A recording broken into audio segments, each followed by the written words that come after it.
ये सपने इनको बाद में देखने चाहिए। अब यहां बचा कुछ नहीं है हरियाणा में इनका, लेकिन फिर भी दो ही लोग हैं, दो नेता इनके, एक पिता एक पुत्र, लगे हुए हैं लगातार कि शायद कुछ मिल जाए, शायद कुछ मिल जाए। इनकी पार्टी के नेता इनको साथ ही नहीं दे रहे हैं, पार्टी में बिखरे हुए चल रहे हैं। ना कुमारी शैलजा इनके पास आ रही है, ना सुरजेवाला इनका सहयोग कर रहे हैं, ना किरण चौधरी यहां आ रही है, कोई नेता तो नहीं आ रहा है। क्यों?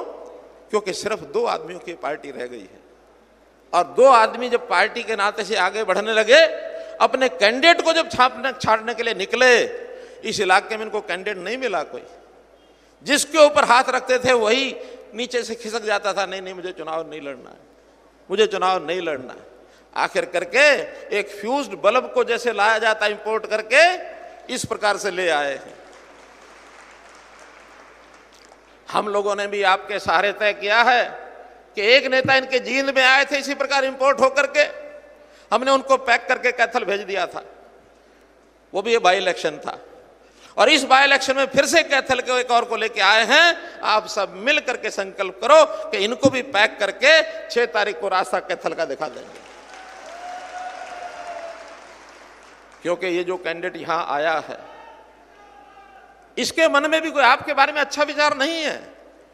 हमेशा आप लोगों को ये गालियां देता रहा है, चुनाव के समय हो या इससे पहले हो, तरह तरह के शब्दों की गालियां दी हैं। मैं शब्द वो दोहरा भी नहीं सकता, आपको पता होगा। इस क्षेत्र के लोगों को गालियां दी हैं, और केवल यहां के क्षेत्र के गालियां दी होती अलग बात है।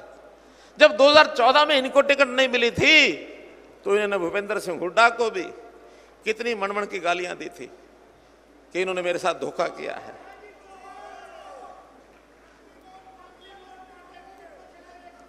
तो इसलिए ये सारी बातें आपको ध्यान करनी होंगी, और आगे भी ध्यान करानी होंगी मित्रों। तो मित्रों, किसी भी बहकावे में आना नहीं।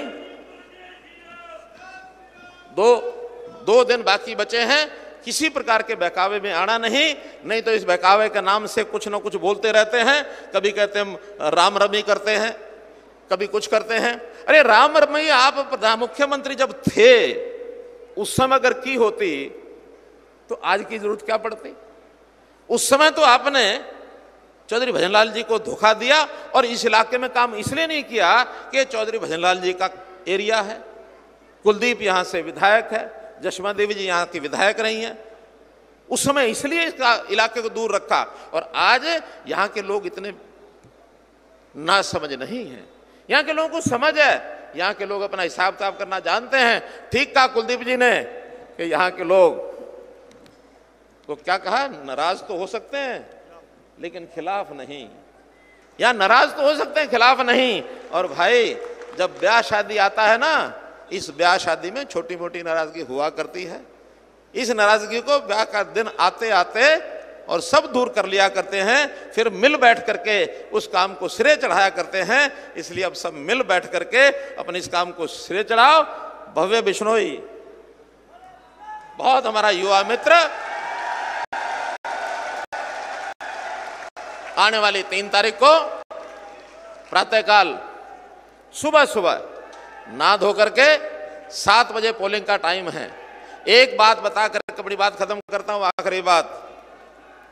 एरिया में 10 से 15%, सुनो 10 से 15% लोग ऐसे होते हैं जो किसी आज के जो पार्टी के नाम है इनके वोटर नहीं होते।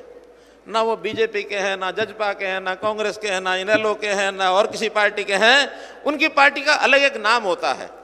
वो नाम बताऊं क्या होता है? वो नाम होता है जीत पार्टी। अब जोश आपको आ गया, लेकिन उनको कैसे बताएंगे कि जीत पार्टी हम हैं? उनको बताने का फार्मूला बता रहा हूं। वो फार्मूला ये है, अपने सारे वोटर सुबह सुबह 7 बजे सबसे पहले लाइन में लगने चाहिए। अगर वहां 100 की लाइन है, 80 अपने कमल निशान भव्य बिश्नोई को वोट देने वाले होने चाहिए।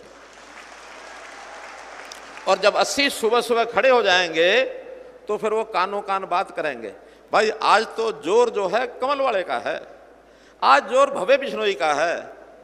और वो जोर की जो बात होती है वहां कानों कान चलती है, वो जो घर में बैठे हुए इंतजार कर रहे हैं कि जीतेगा कौन, उन तक पहुंच जाती है। और जब पहुंच जाती है फिर वो बाद में आते हैं दोपहर तक वोट डालने, वो कहते हैं अपना वोट खराब क्यों करेंगे, हम तो जो जीत रहा उसी को डालेंगे।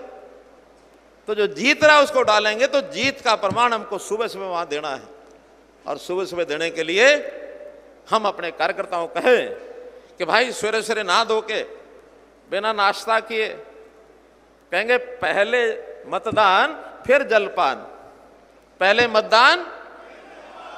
और भाई अगर खुशी का कोई मौका ऐसा आ जाए कि बेटी की शादी है शाम को घर में 2 तारीख को, तो सुबह सुबह 3 तारीख को कई बार जैसे कन्यादान करना होता है, अब उस बेटी का वोट तो यहीं बना हुआ है, आपने अगर वोट से पहले कन्यादान कर दिया तो वोट भी गया।